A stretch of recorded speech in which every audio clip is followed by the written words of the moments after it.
जो हम लोग नंबर वाला ऊपर क्वेश्चंस करके आए हैं वही रूल आपने यहाँ पे भी फॉलो करने होंगे।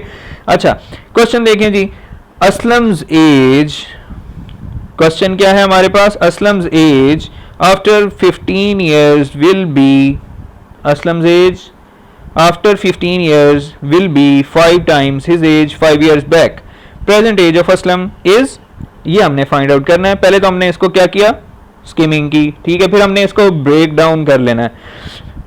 Aslam age after 15 years, that means अगर एक्स असलम है तो प्लस 15 years, आफ्टर का वर्ड प्लस कर दिया जी, ठीक है जी। एक्स अगर असलम की एज है, एक्स अगर असलम की एज हम सपोज करते हैं, ठीक है जी, तो असलम एज आफ्टर 15 years कितनी हो जाएगी, एक्स प्लस 15, 15 ऐड कर दिया, ठीक हो गया जी। पहली बात तो मैंने क्या बताया था आपको, ब्रेक डाउन करना है उसको, तो पहली बात तो ये वाली आ गई, ठीक है जी।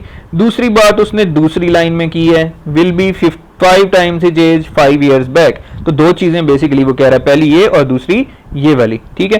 अच्छा, पहली की तो हमने इक्वेशन बना ली कि x प्लस 15 की बात हो रही है। अब दूसरी बात वो क्या कहता है, will be 5 times his age, 5 times his age, will be का वर्ड आ गया इक्वल टू के मुताबिक, ठीक है जी, ये तो आप लोगों को पता है, ठीक है जी।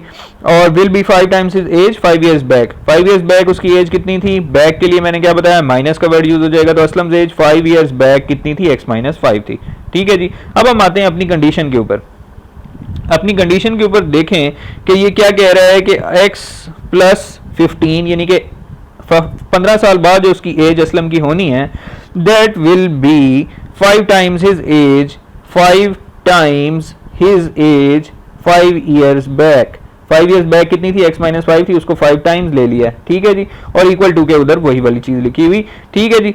ये आपके पास जब इक्वेशन बन जाएगी, आगे क्वेश्चन बिल्कुल हलवा है, बस इस पे गौर करना है, ये इक्वेशन सही बनानी है बस, ठीक है जी।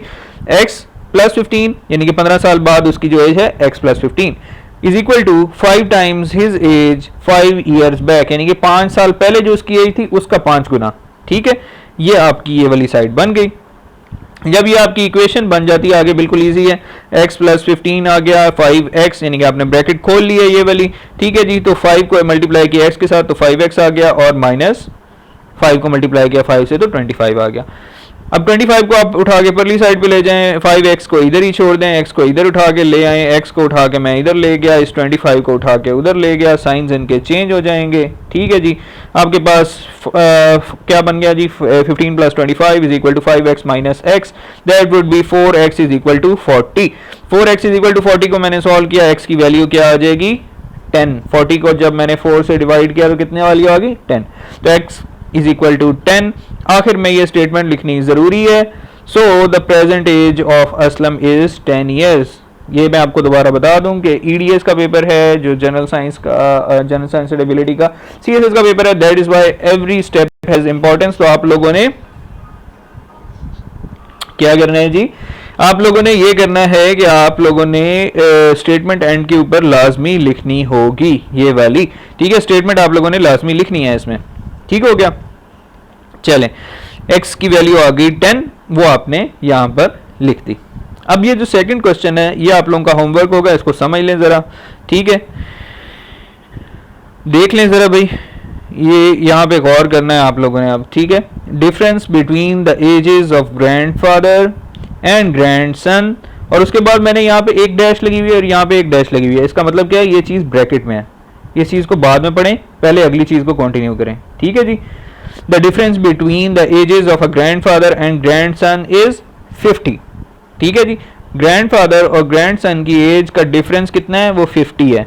अब आ जाएं दरमियान वाली बात के ऊपर, जो ब्रैकेट के अंदर लिखी हुई है, यानी कि ये डैशेस के अंदर जो लिखी हुई है वो क्या है, which is 3/5 of the grandfather's age, यानी कि जो ग्रैंडसन की एज है वो ग्रैंडफादर की एज का क्या है 3/5 है। ग्रैंडसन की जो एज है वो ग्रैंडफादर की एज के कितना है 3/5 है।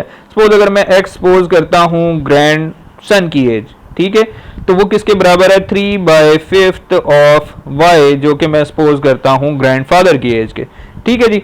ये बात अब अपने ज़हन में रखनी है, बस ये चीज़ आप ज़हन में रखेंगे तो फिर आपकी आगे गलती नहीं होगी। और अगर आप ग्रैंडफादर की एज को सपोज एक्स सपोज कर लेते हैं कि मैं कहता हूँ ग्रैंडफादर की एज कितनी है एक्स है और ग्रैंडसन की एज कितनी है वाई है, तो y की वैल्यू क्या हो जाएगी, y is equal to 3/5 of x, यानी कि ग्रैंड सन की जो एज है वो 3/5 ऑफ ग्रैंड फादर एज है। ये बात आप लोगों ने ज़हन में रखनी है, फिर आपका क्वेश्चन इजीली सॉल्व हो जाएगा। ठीक है, the difference between the ages of son and grandfather and son, पहले तो देख लेंगे उनका डिफरेंस कितना है, वो है 50, और दूसरा रिलेशन क्या लिखा हुआ है, वो जो इधर ब्रैकेट में लिखा हुआ है। ठीक है, find out the age of grandfather, ये आपका क्वेश्चन है, ये आप लोगों का होमवर्क होगा। ठीक हो गया जी, होमवर्क का क्वेश्चन नंबर 2 ये आप लोगों ने खुद करना। चलें नेक्स्ट पे आ जाएं जी। नेक्स्ट आपके पास जो क्वेश्चन है ये मैं आप लोगों को करवा देता हूं, क्योंकि ये रेशियो से रिलेटेड है और ये थोड़ा सा नया बनता है, ये मैं आपको करवा देता हूं। ठीक है, S is younger than R by 7 years। S is younger than R, S छोटा है R से कितने साल, 7 साल। ठीक है जी, पहली बात तो ये होगी, if the ratio of their ages is 7:9, उन दोनों की जो आपस की एज की रेशियो है वो कितनी है, 7:9 है। Find out the age of S and R। अब S और R की हमने सिंपली एज निकालनी है। अब इसमें आपने पहले तो देखें जी आपके पास क्या क्या चीज गिवन है, पहली स्टेटमेंट को देखें, S is younger than R by 7 years, तो आपके पास ये वाली इक्वेशन बन गई, R - 7 is equal to S। R में से अगर आप 7 साल निकाल दें तो S की एज आ जाएगी R - 7 is equal to S, पहली बात। दूसरी बात जो आपके पास इक्वेशन नंबर 2 बनेगी वो क्या है जी, if the ratio of their ages is 7:9, तो ये वाली बात। अब इसमें जो गौर करने वाली बात है वो क्या है कि हम R by S is equal to 7/9 नहीं लिख सकते, ये गलत हो जाएगा। ठीक है जी, R by S is equal to 7/9 लिखेंगे तो गलत हो जाएगा। क्यों भाई, वजह ये है कि S छोटा है और R बड़ा है, क्योंकि R की वैल्यू में से 7 साल निकालते हैं तो S की वैल्यू आती है, पहली इक्वेशन में हमें पता लगा था। ठीक है जी, तो S by R is equal to 7/9 हो सकता है, छोटी वाली वैल्यू के सामने यानी कि 7 के सामने S होना चाहिए और 9 के सामने R होना चाहिए, ये बात ध्यान में रखें। ठीक है जी, तो ये आपने रेशो सही निकालनी है, S by R is equal to 7/9 है, R by S is equal to 7/9 नहीं हो सकता।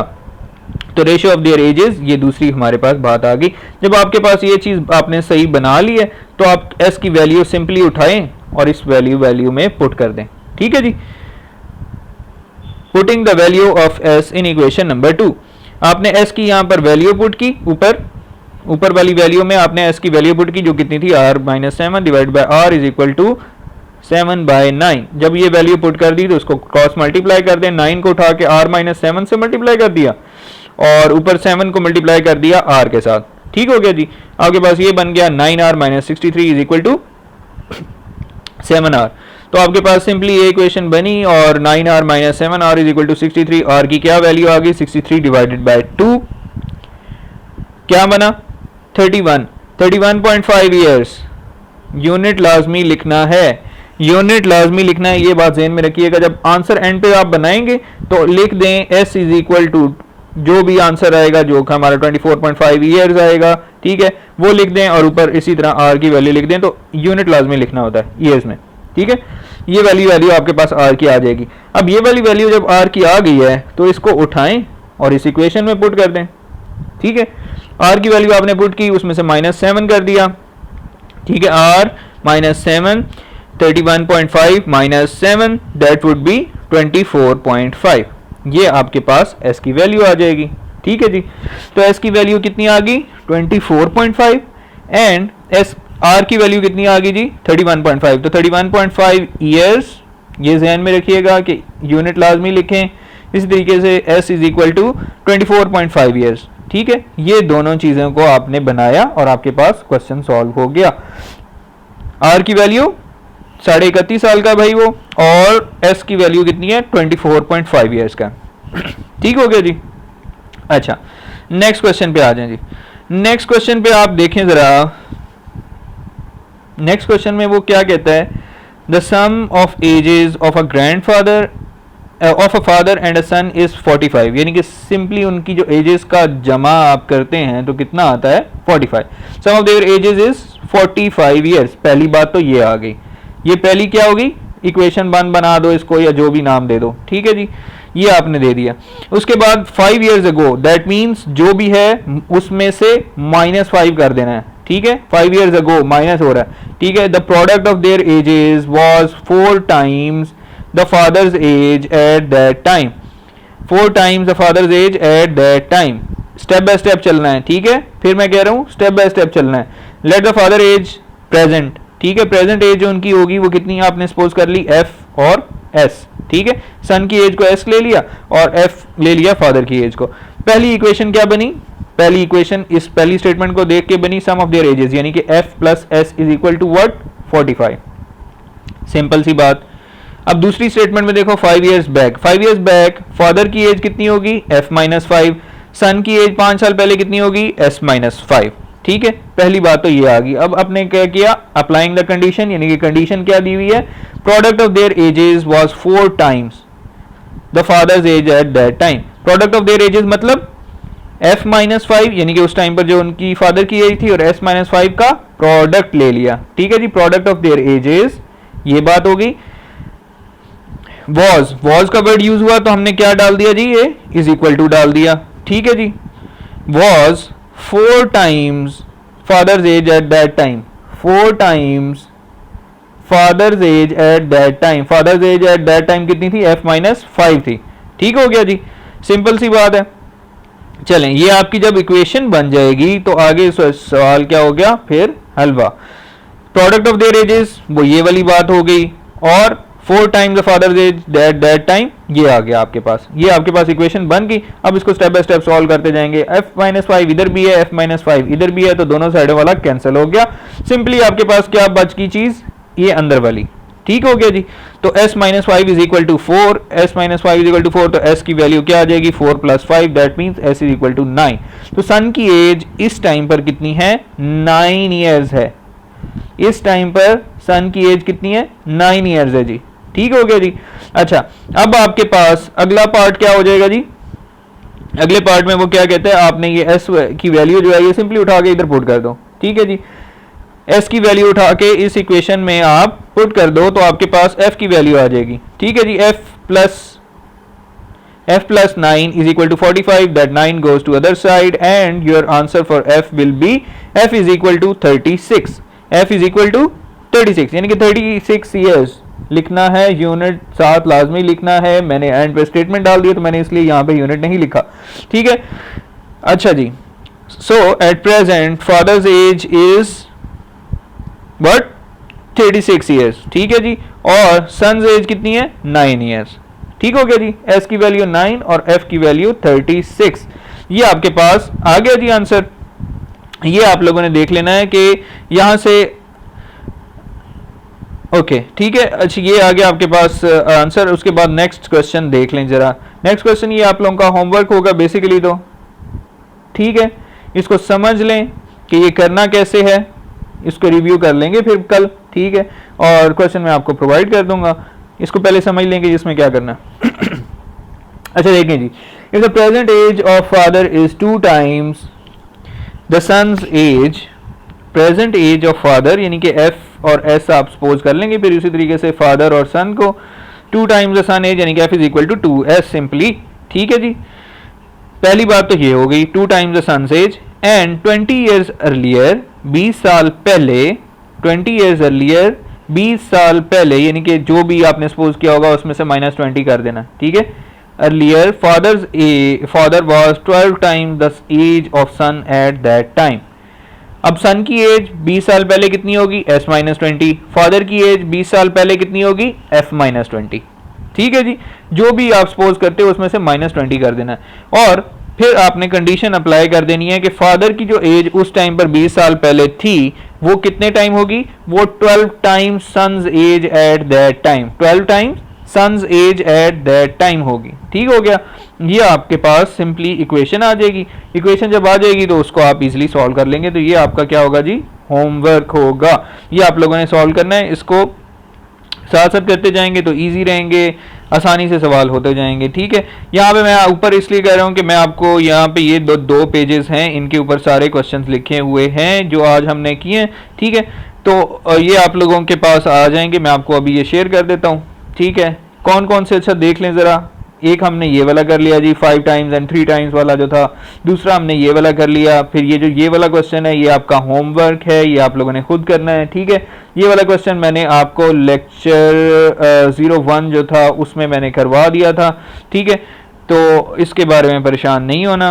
ठीक है जी, ये भी हो गया। सो ये वाला मैंने करवा दिया, असलम्स एज वाला। ये आप लोगों का होमवर्क है, ये ग्रैंडफादर और ग्रैंडसन वाला। ठीक है, ये आप लोगों को मैंने करवा दिया रेशो वाला। ठीक है, उसके बाद आपके पास ये वाला भी मैंने करवा दिया। ठीक है, ये आप लोगों का होमवर्क है। ठीक हो गया जी। सो ये आपके जो क्वेश्चंस आप लोगों ने करने हैं, आप वो कौन कौन से करने हैं? एक तो ये वाला करना है, एक आप लोगों ने ये वाला करना है, और एक आप लोगों ने ऊपर में से हाँ ये डबलिंग द नंबर वाला भी करना है। तो ये वाला कर लें आप, ये वाला कर लें, एंड दिस वन। ठीक है, ये आप क्वेश्चंस आप लोगों ने खुद करने हैं, और ये क्वेश्चंस आपको मैं शेयर कर देता हूँ अभी पीडीएफ में। ठीक है जी, चलें उसके बाद हम कल इसी अगर आप लोगों से नहीं सॉल्व होता या कोई इसमें या कोई प्रॉब्लम आ रही होती है तो आप लोगों ने पूछ लेना है, कमेंट में शेयर कर लें या उधर व्हाट्सएप के ग्रुप में आप लोग क्वेश्चन पूछ लें। ठीक है, और कल अगर कोई प्रॉब्लम ना हुई तो फिर हम इसको ऐसे ही बस गो थ्रू करके आगे स्किप कर देंगे। अदरवाइज अगर कोई इशू होता है, आपको नहीं समझ आता, तो फिर मुझे बताइएगा ताकि मैं उसको थोड़ा डिटेल में एक्सप्लेन कर दूँ। ठीक हो गया जी, चलें बेस्ट ऑफ लक, फिर अगले लेक्चर्स में हम लोग मिलेंगे। अल्लाह हाफिज़।